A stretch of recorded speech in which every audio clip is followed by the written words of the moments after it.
Good afternoon, y'all. This is near completion of my final project for this Principles of Game Design course. I'm just going to be going through the level and highlighting what I've done in here so far.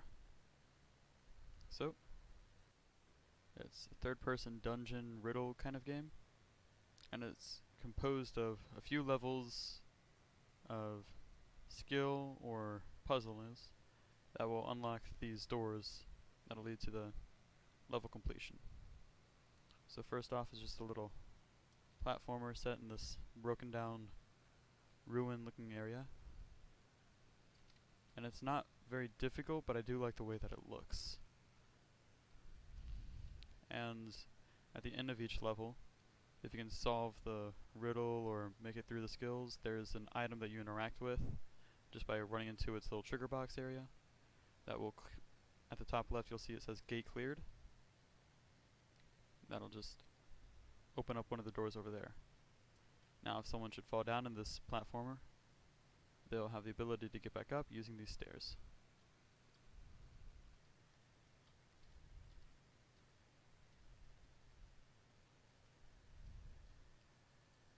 Like so. So as we can see, that opened up the first door.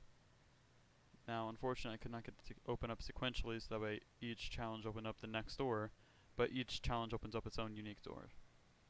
So some of these pathways have their own little riddles. All things must point to truth and humility. The clue given here is that it's not going to be something very vain, like gold and riches, and that items in a level will be pointing to it. So this knife will be pointing to it, this helmet is looking at it, the crown is even looking at it, and it's the opposite of that, so it's just going to be this humble little pot amongst all this gold. Entering it will clear the next gate and bring you back to the main level. Up here, it says the lone flame oft burns bright. So, we don't know what it is from here, but going through here, a little trapdoor opens, and we're dumped into this room filled with flames. Little tiny candles. Now all of these candles have something in common, except for one. That is, that they have pairs. This one is all by itself. The riddle talks about the lone flame burning bright, and this is our lone flame. Approach it, and we'll teleport and clear the gate. Lastly, we have those who tread the rockiest roads lead the richest lives. We slip through this little secret wall, head into this room.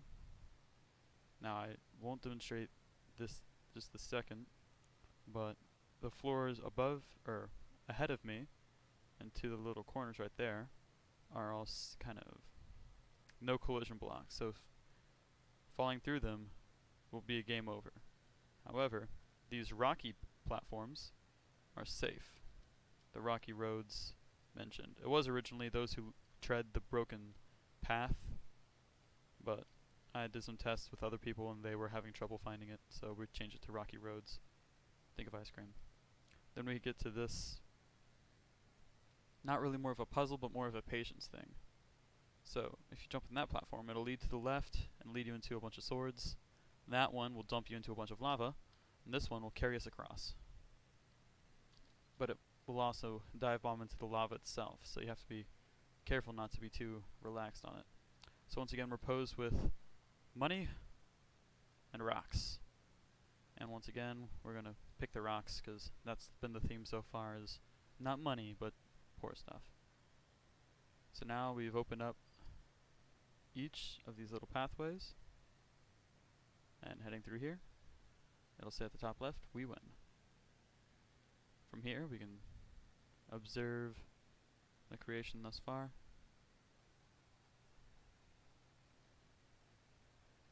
And head down in here, where it also relays the you win message.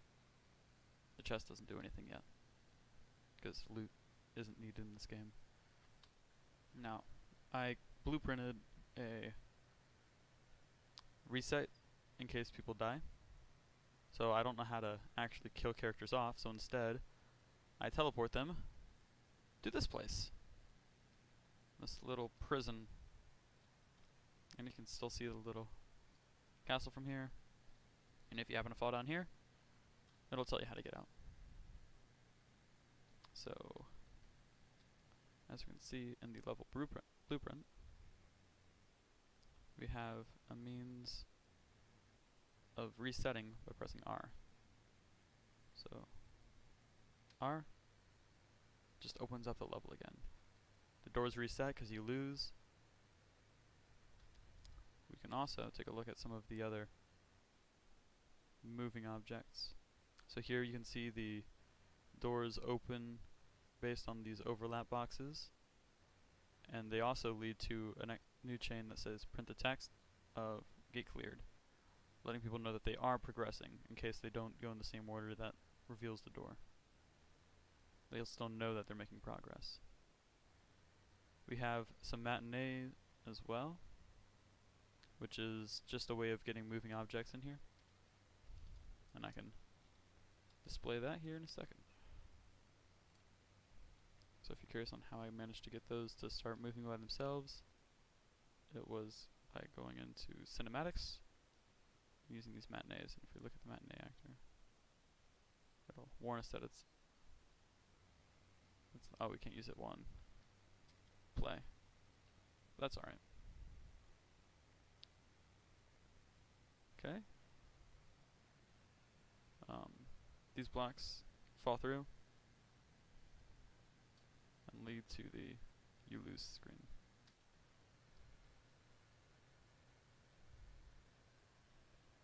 The architecture was a lot of fun to create in this. I feel like it's very grand compared to what I thought would be capable with this multi-story dungeon pack. When people were testing it, they kind of got lost and tried to stray out of here, so I put some gates in to keep people from running away. The lighting isn't perfect because there's shadows, but I think that the shadows add to it instead of just... I think that it adds to the mystery and kind of ruins of the area. I really like the lighting, is what I'm trying to say. And up there in the arches, I've even added some red glows to make it look a little bit more ominous. I'm not sure if it's getting the effect that I desired, but I'm keeping it. Also, there's a secret path that, if you do happen to get all the way up here, you can actually slide back up here and use it to skip the parkour just in case you're having a hard time and happens to notice this path exists. You can just hop up here and return down here. There's no fall damage because, once again, I don't know how to kill a character. Which of these gates will open as you go through the puzzles. That is my final for now.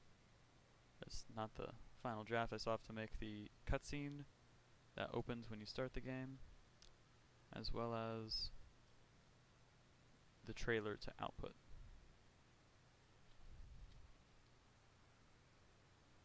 I used the foliage brush and the advanced village pack to get these little woods and flowers. I think it adds a lot to what was otherwise an empty looking landscape.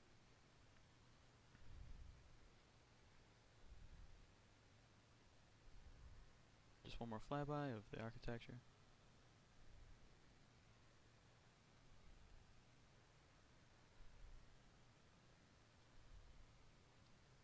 Here we see the swords that will cut you up and leave you kind of stranded out here. Still can't do damage, but there's no way out except for this way, so you'll still end up getting to the oubliette.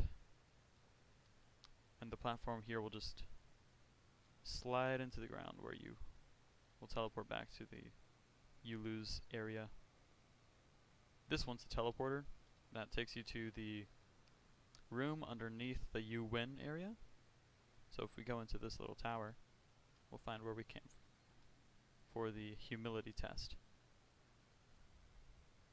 This one, if you go to the chest and lured by the promise of loot like most adventurers, it'll take you to the you lose. This one takes you to the start and clears the gate. I really like how that you win glows. There we go. Thank you. And that is all.